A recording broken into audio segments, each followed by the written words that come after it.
মোহাম্মদ তানভীর হাসান 2, মোহাম্মদ নাঈম হাসান 2, নাঈম হাসান 2। আসসালামু আলাইকুম ওয়া রাহমাতুল্লাহি ওয়া বারাকাতুহু।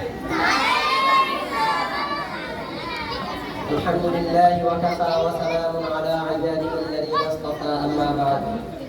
আউযু বিল্লাহি মিনাশ শাইতানির রাজীম। বিসমিল্লাহির রাহমানির রাহিম। লা'নাতুল্লাহি আলাল যালিমিন। সাদাকাল্লাহুল আযীম।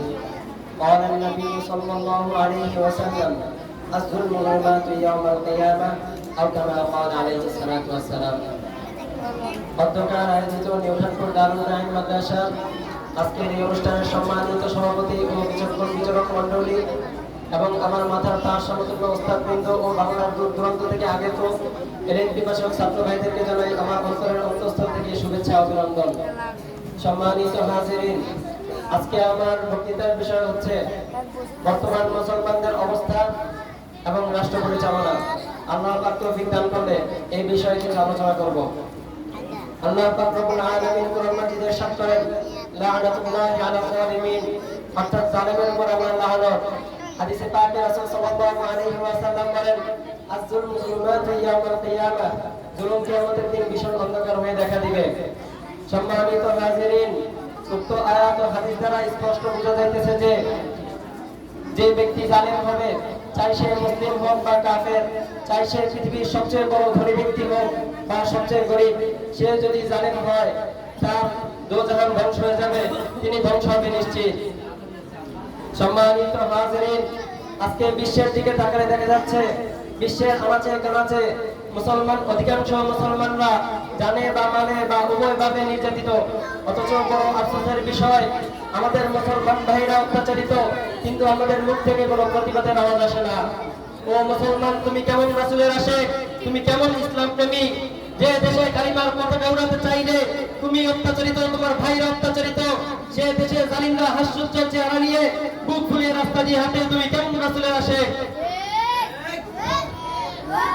ও মুসলমান, এখনই সময় এসেছে জালিমের বিরুদ্ধে, অত্যাচারীদের বিরুদ্ধে সংগ্রাম নেওয়ার।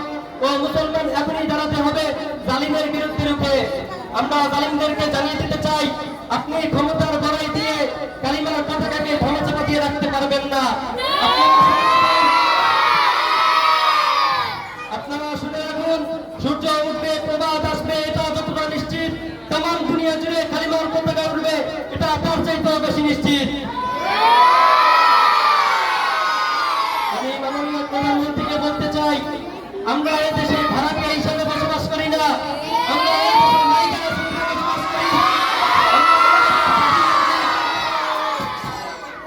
আমরা এই দেশের স্বাধীন নাগরিক, সুতরাং এই দেশের নাগরিকের উপরে কোনো অন্যায় অবিচার হলে, জুলুম অত্যাচার হলে আমরা তার প্রতিবাদ করার অধিকার রাখি। কিন্তু আমাদেরকে এই অধিকার দেওয়া হয়নি। এই বিষয়ে মাননীয় প্রধানমন্ত্রী ব্যর্থ। সম্মানিত হাজিরিন,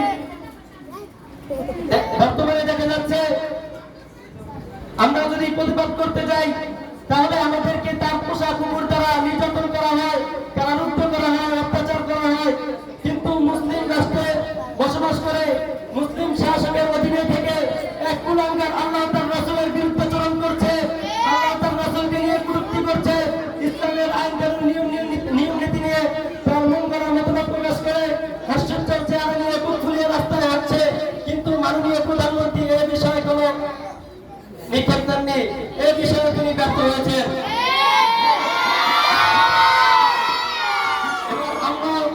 পরিষ্কার ভাষায় জানিয়ে দিতে চাই, আমরা আপনি জালিমের বিরুদ্ধে কোনো কথা বললে যেমন আপনার প্রজা কুকুর আমাদের বিরুদ্ধে অ্যাকশন নেয়, আমরা ইসলামের সৈনিক। সুতরাং আপনি আওয়ামী লীগ করেন না বিএনপি করেন, সেটা আপনার ব্যক্তিগত বিষয়, কিন্তু আল্লাহ তার রাসূলের বিরুদ্ধাচরণ করবেন, আল্লাহ তার রাসূলকে নিয়ে কটূক্তি করবেন, ইসলামের নিয়ম নীতি নিয়ে আপনার মন গড়া মতবাদ প্রকাশ করবেন। খোদার কসম, ইসলামের সৈনিকরা নীরব থাকবে না, নীরব থাকবে না, নীরব থাকবে না। ও মুসলমান, আমি আগেও বলেছিলাম, বলছি, এক বিশাল লড়াই হবে, লড়াই। সেই লড়াইয়ে এক পক্ষে থাকবে হক, আর এক পক্ষে থাকবে বাতিল। সেই লড়াইয়ে এক পক্ষে থাকবে তাওহীদ, আর এক পক্ষে থাকবে শিরক। সেই লড়াইয়ে এক পক্ষে থাকবে ঈমান, আর এক পক্ষে থাকবে শুকর। সেই বাতিলের বিরুদ্ধে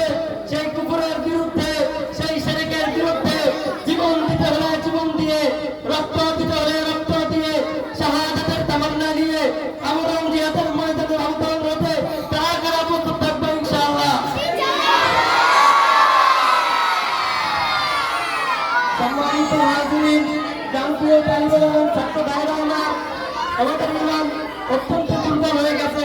যেখানে আমাদের ইমাম থাকার কথা ছিল আব্দুল্লাহ বিন হুদায়ফার মতো, সেখানে আমরা জিহাদের ময়দানে গেলে পিছনে যদি তার কষ্ট হয় আমরা পিছন থেকে পালিয়ে আসি, এটা ইমামদের বৈশিষ্ট্য না। ইমামদের বৈশিষ্ট্য হবে জিহাদের ময়দানে যাই হোক সে জিহাদের ময়দানে থাকবে। আমার রাসূলের সাহাবী হযরত আব্দুল্লাহ বিন হুদায়ফা রাদিয়াল্লাহু তাআলা আল্লাহর কাছে বলতেছেন, ও আল্লাহ, তুমি তোমার বান্দাকে পরীক্ষা করতেছো যে তোমার বান্দা তোমাকে, তোমার দিনকে, তোমার রাসূলকে, তোমার রাসূলের আদর্শকে কত ভালোবাসে, তুমি পরীক্ষা করছো। আর এই পরীক্ষা করার জন্য জীবন তো দিয়েছো মাত্র একটা মাত্র জীবন দিয়ে আমি কিভাবে তোমাকে দেখাবো যে আমি তোমাকে কত ভালোবাসি। তুমি আমাকে 1000 জীবন দান করতা, আমি একটা করে জীবন তোমার, একটা জীবন তোমার জন্য উৎকৃষ্ট করে দুনিয়ার বুকে দেখে নিতাম ইমানদারের কাছে ইমানের মূল্য কত বেশি।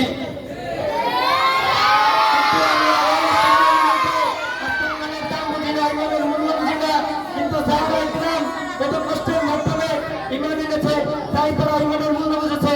আল্লাহ পাক রব্বুল আলামিন আমাদের সকলকে ইমানের মূল্য বুঝে জিহাদের জন্য তৈরি হওয়ার জন্য তৌফিক দান করুন। আমাদের সকলকে আল্লাহ পাক রব্বুল আলামিন বাতিলের বিরুদ্ধে শানিত পাওয়ার হিসেবে কবুল করুন। ওয়া আখিরু দাওয়ানা আলহামদুলিল্লাহি রাব্বিল আলামিন।